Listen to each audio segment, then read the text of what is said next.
Hello everyone, welcome to Vishal classes. मैं आपके सामने लेकर आया हूं कल के पेपर में कैसे आपसे सब्जेक्टिव क्वेश्चन पूछे जाएंगे। इकोनॉमिक्स का ब्लूप्रिंट एग्जाम है। फाइनली मैंने आपके सामने very short question, long question, सारा का सारा क्वेश्चन में एक एक करके आपके सामने मैं डील करने वाला हूं। देखिए मेरे प्यारे, वीडियो को स्किप नहीं करेंगे तो आपके लिए बेस्ट होगा। मैं क्यों बोल रहा हूं? क्योंकि मैं आप लोगों को हर एक क्वेश्चन में आप लोगों को समझाने की कोशिश करूंगा। समझ कर लिखेंगे, मजा कुछ और ही आएगा। ठीक है, इससे पहले मैंने आप लोगों को याद रखिएगा लेक्चर 1 लेक्चर 2 आप लोगों को ऑलरेडी मैं प्रोवाइड कर चुका हूं, जो फुल्ली हम लोग डिस्कस किए थे। किसके बारे में? सिर्फ एमसीक्यू के बारे में। याद रखिए किसके बारे में? एमसीक्यू के बारे में मैंने ऑलरेडी आप लोगों को बता चुका हूं। आज मैं आपको जो बताऊंगा ना, वो आप लोगों का सब्जेक्टिव क्वेश्चन होगा। बाकी आप सबको पता है कि मैं आप लोगों का जो बताता हूं, क्या सर? वो बताते हैं सर ब्लूप्रिंट का क्वेश्चन, और आप सभी के पेपर में आता है या नहीं वो आपको जब पता होना चाहिए, क्योंकि ब्लूप्रिंट का एग्जाम देने के बाद मुझे पेपर नहीं मिलता है। ठीक है, तो बिल्कुल आप लोग इस वीडियो पर बने रहे। चैनल पर नए आए, चैनल को सब्सक्राइब करके बेल आइकन को जरूर प्रेस कीजिएगा। सबसे पहले मैं आपके सामने जो लेकर आया हूं ना, याद रखिएगा आपके सामने जो 2 मार्क्स का क्वेश्चन पूछी जाएगी ना, एक पूछा जाएगा 2 मार्क्स का, एक क्वेश्चन पूछा जाएगा 3 मार्क्स का, एक क्वेश्चन पूछा जाएगा 5 मार्क्स का। ठीक है, ये क्वेश्चन पूछा जाएगा 2, ये भी क्वेश्चन पूछा जाएगा 2, और ये भी क्वेश्चन पूछा जाएगा 2। सबसे पहले मैं बात कर रहा हूं आपके सामने वेरी शॉर्ट क्वेश्चन का। ठीक है, देखिए आपसे पूछा जाएगा, पहला क्वेश्चन आपसे पूछा जा सकता है कि थोड़ा सा बताइए हम लोगों को कि अर्थशास्त्र जो है के विषय क्षेत्र को किन 2 भागों में बांटा गया है। यानी 2 भाग। आप सभी को पता है कि अर्थशास्त्र को 2 भागों में बांटा गया है, और अर्थशास्त्र इकोनॉमिक्स का बेहतरीन तरीके से तैयारी करना चाहते हैं ना, तो ऑलरेडी नीचे नंबर दिए गए हैं। इस नंबर के माध्यम से आप लोग हमारी टीम के साथ कंसल्ट कर सकते हैं, बातचीत कर सकते हैं। चलिए पहला मैं बता दूं, अर्थशास्त्र को 2 भागों में बांटा गया है। एक होता है समष्टि और एक होता है व्यष्टि। ठीक इसी तरह से यहाँ पे बताया, एक समष्टि अर्थशास्त्र और व्यष्टि अर्थशास्त्र। क्या होगा सर? एक समष्टि होगी और एक व्यष्टि। क्वेश्चन नंबर आते हैं सर, क्वेश्चन नंबर नेक्स्ट में, अर्थव्यवस्था की समग्रता का अध्ययन किसमें किया जाता है? तो बोलेंगे सर अर्थव्यवस्था की समग्रता का अध्ययन समष्टि अर्थशास्त्र में किया जाता है। कहां पे? समष्टि अर्थशास्त्र में। आशा करते हैं दोनों क्वेश्चन को समझ में आ गया होगा। ये भी 2 मार्क्स का पूछा जाएगा फाइनल एग्जाम में, और ब्लूप्रिंट में ये भी आपके पेपर में 2 मार्क्स का क्वेश्चन छपेंगे। ठीक है, अब मैं लेके चलता हूं आप लोगों के सामने नदिया के पार, जो आपके पेपर में आएगा 3 से 5 मार्क्स का। याद रखिए, या तो 3 मार्क्स का या तो 5 मार्क्स का। क्वेश्चन क्या आएगा सर कि माइक्रो और micro economic between different of micro and micro economic में क्या डिफरेंट है, व्यष्टि और समष्टि में क्या क्या डिफरेंट है।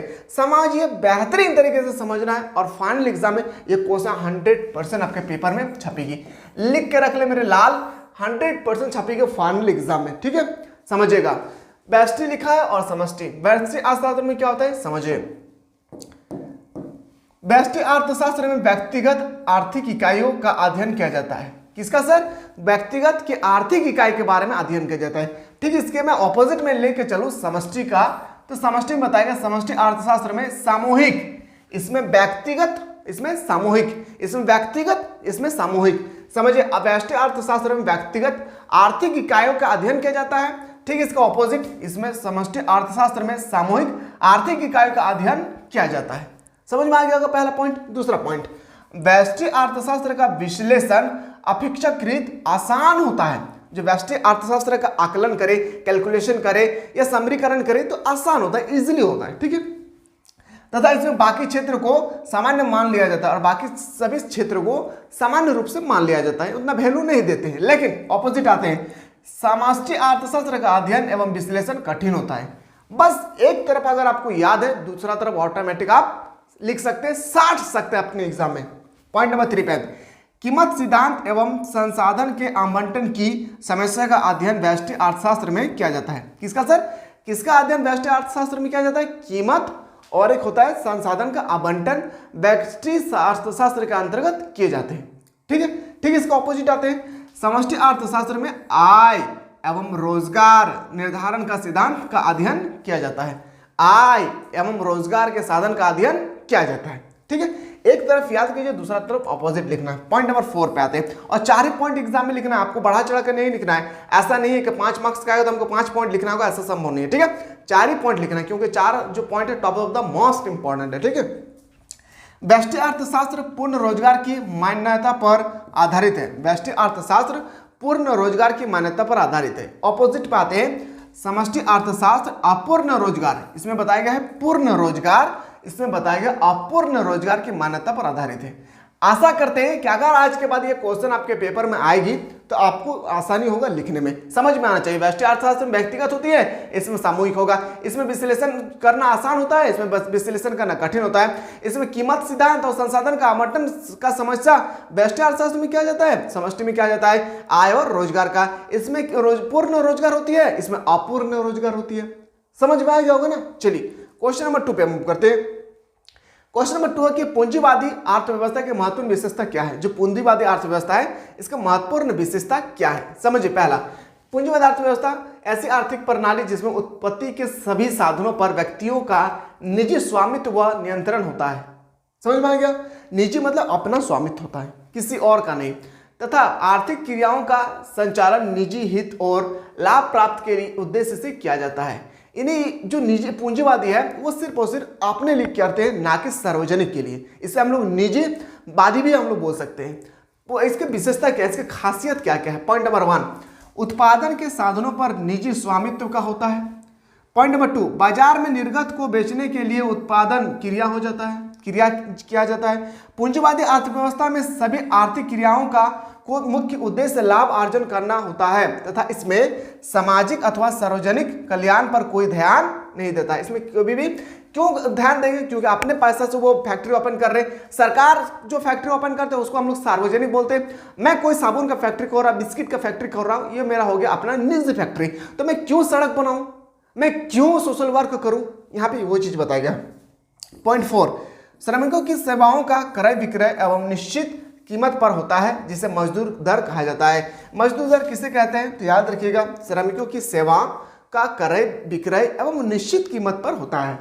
आशा करते हैं समझ में आ गया होगा। पॉइंट 2, ठीक है। पॉइंट 3 पे आते हैं। समष्टि अर्थशास्त्र की दृष्टि से अर्थव्यवस्था का 4 प्रमुख क्षेत्र क्या क्या है। 4 प्रमुख, पहला क्षेत्र आते हैं सर उत्पादन क्षेत्र, दूसरा क्षेत्र पे आते हैं पारिवारिक क्षेत्र, तीसरा में आते हैं सरकारी क्षेत्र, चौथा में आते हैं बाह्य क्षेत्र या विदेशी क्षेत्र। इसमें सभी प्रकार के फर्म सम्मिलित है। कोई भी फर्म हो, कोई भी फैक्ट्री हो, इसमें शामिल होता है। किसमें सर, समष्टि अर्थशास्त्र में, जो विभिन्न प्रकार की वस्तु तथा सेवाओं को उत्पादन करती है। वस्तुओं तथा सेवाओं के उत्पादन के लिए फर्म उत्पादन के कारकों जैसे आगे आपका श्रम, भूमि, पूंजी का प्रयोग करती है। पॉइंट नंबर 2 में आते हैं पर्यावरण क्षेत्र। फैमिली सेक्टर क्या होती है, that is means of family sector. इस क्षेत्र से तात्पर्य एक व्यक्तिगत उपभोक्ता अथवा एक व्यक्तिगत समूह से है, जो व्यक्ति जो अपने उपभोग, अब बोलेंगे सर मुझे उपभोग का मतलब समझ भी नहीं आ रहा, मैंने आपको बताया था जिसको हम लोग इंग्लिश बोलते हैं कंजम्पशन। देखिए उपभोग का मतलब होता है, एक होता है उत्पादन और एक होता है उपभोग। कोई भी सामान को प्रोडक्ट कर रहा है, बना रहा है और हम लोग उपभोग कर रहे हैं। जैसे मैंने आलू खरीदने के लिए मार्केट गया हूं, वो मेरे लिए उत्पाद हो गया, और जब मैं इसको एब्जॉर्ब कर लूंगा तो उसको हम लोग बोलते हैं उपभोग, ठीक है। अब आते सरकारी क्षेत्र, इस तरह से आप देखिए, इस तरह से आपको कर लेना है। चलिए, और इससे इंपॉर्टेंट क्वेश्चन कौन से बनेंगे सर आपके एग्जाम में, समझिएगा। पॉइंट नंबर नेक्स्ट में आते हैं सर। क्वेश्चन नंबर जो नेक्स्ट है हम लोग का, याद रखिएगा, समष्टि व्यष्टि और समष्टि शास्त्र, जो बहुत ही इंपॉर्टेंट है, top of the most important question है कि व्यष्टि तथा समष्टि अर्थशास्त्र में क्या संबंध है। यानी आपको बताना है बिटवीन रिलेशनशिप, आपको बताना माइक्रो एंड मिक्रो इकोनॉमिक क्या होती है।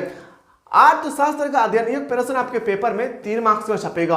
और जिस तरह से आप लोग बीपी में देख रहे हैं ना, बीपी मतलब ब्लड प्रेशर नहीं है, बीपी मतलब होता है ब्लू प्रिंट, याद रखिएगा ब्लू प्रिंट। जिस तरह से आप ब्लू प्रिंट में क्वेश्चन देख रहे हैं, हूबहू आपके पेपर में जब आप 2024 के एग्जाम में बैठेंगे तो वहां पे ऐसा ही क्वेश्चन आप लोगों को देखने को मिलेंगे। व्यष्टि तथा समष्टि अर्थशास्त्र का क्या संबंध है। अर्थशास्त्र का उद्देश्य लोगों को अधिक भौतिक कल्याण प्रदान करना। अर्थशास्त्र इकोनॉमिक्स क्यों बनाया गया है, अच्छा बताइए तो।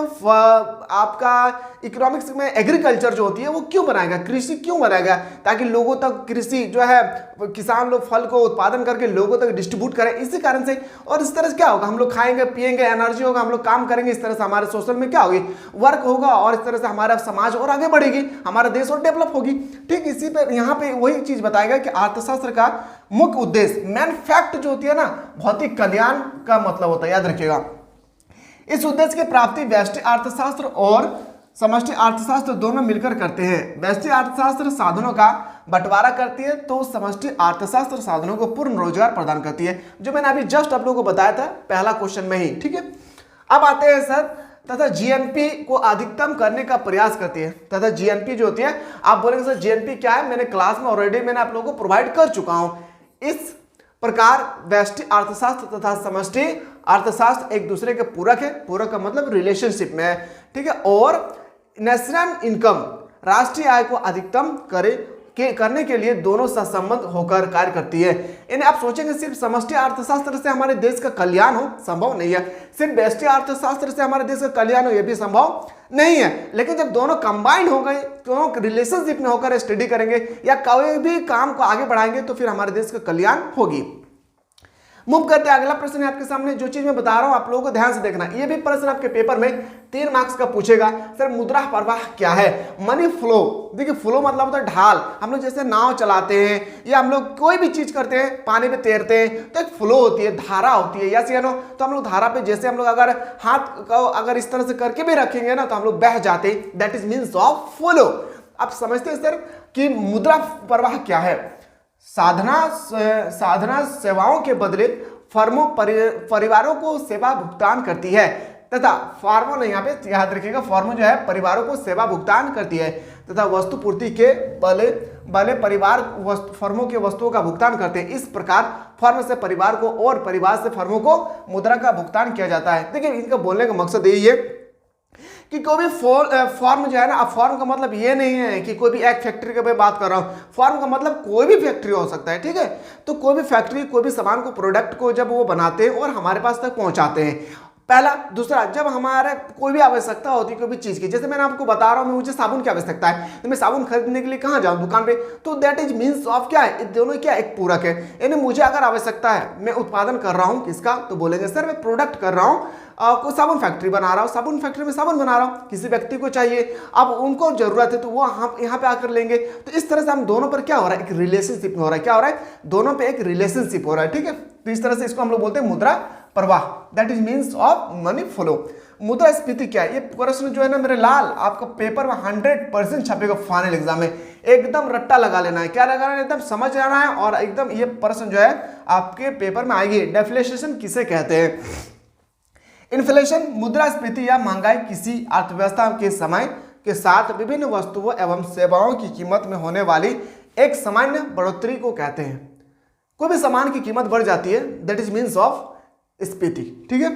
जब सामान्य मूल्य बढ़ती है, अब कोई भी सामान के धीरे धीरे मूल्य बढ़ रहा है तथा मुद्रा की हर इकाई की कार्य शक्ति घटने लगती है, अर्थशास्त्री मानते हैं कि आवश्यकता से अधिक मुद्रा छपने से मुद्रास्फीति उत्पन्न होती है। इन एग्जाम्पल आप बताइए, जहां पे आरबीआई, आप बताइए सर आरबीआई के स्थापना कब हुई थी? मैंने आपको बताया था कि 1 अप्रैल बताया था ना सर 1935 को। ये आपका आरबीआई का स्थापना हुई थी। आरबीआई जो नोट जारी करता है, यस या नो। आप बताइए इनको लिमिट अगर जारी करेंगे तो हमारे देश में जिस तरह से अभी चल रही है उसी तरह से चलेगा। लेकिन अगर पूरा पैसा छाप दे, पूरा पैसा छापते रहे, सभी व्यक्ति के पास पैसा आ जाएगा। आप बताइए कोई भी व्यक्ति को कोई चीज की आवश्यकता होगी, दैट इज मीन्स ऑफ मुद्रास्फीति। इसी को हम लोग बोलते हैं कि जरूरत से ज्यादा पैसा छाप देना, उस स्टेज को हम लोग बोलते हैं मुद्रास्फीति, ठीक है। सिंपल सा भाषा में आपको समझ लेना है। इस समय के साथ साथ वस्तुओं और सेवाओं की कीमत में गिरने की लगती है, जब पैसा पूरा आ जाएगा कोई भी दाम होगी। एग्जाम्पल मैं बता रहा हूं, अभी मेरा मार्सिडीज मिल रहा है, मान लेते हैं कि 18 लाख रुपया में, इस याद रखेगा क्या है 18 लाख रुपया। जब पूरा पैसा आ जाएगा मेरे पास, करोड़ों रुपया हो जाएगा, और इसके पास भी जो बेच रहे इसके पास भी करोड़ों रुपया हो जाएगा। अब बताइए इस मार्सिडीज का कोई प्राइस होगा? जीरो बैलेंस हो जाएगा। 1 रुपया में भी कोई व्यक्ति इसको नहीं खरीदेंगे, जीरो बैलेंस हो जाएगा। क्यों? क्योंकि सिर्फ उस समय पैसा ही पैसा आ रहा है, करोड़ों रुपया अरबों रुपया मेरे पास होगी, उस समय हम कोई खरीदेंगे? जीरो बैलेंस हो जाएगा इस कार को। इसलिए सरकार जो है ना, कोई भी देश की सरकार मुद्रा जब भी छापती है ना, लिमिट छापती है, ठीक है। पहला आगे देखते हैं अगला जो क्वेश्चन क्या है। अभी ये क्वेश्चन मैंने ऑलरेडी आप लोगों को डिस्कस कर चुका हूं, बाकी मैंने आपको 1-2 क्वेश्चन यहाँ पे बताया और यहाँ पे 2-4 क्वेश्चन बताया था, ठीक है। 2 यहाँ 2-4 क्वेश्चन, और स्टार्टिंग में मैंने एक क्वेश्चन बताया था, यहाँ पे 5 क्वेश्चन हो गया और एक क्वेश्चन, ये 6 क्वेश्चन आप लोगों को कल के एग्जाम में करके जाना है, यही से क्वेश्चन आएगा, ठीक है। और मैंने ऑलरेडी आप लोगों को सेट 1 सेट 2 प्रोवाइड कर चुका हूं, और जैसे हमारे पास अगर क्वेश्चन आ जाएगा यूनिवर्सिटी की तरफ से, मैंने आप लोगों को ऑलरेडी प्रोवाइड कर दूंगा, ठीक है। मिलते हैं नया वीडियो में, अच्छी तरह से एग्जाम दीजिएगा, बेस्ट ऑफ लक।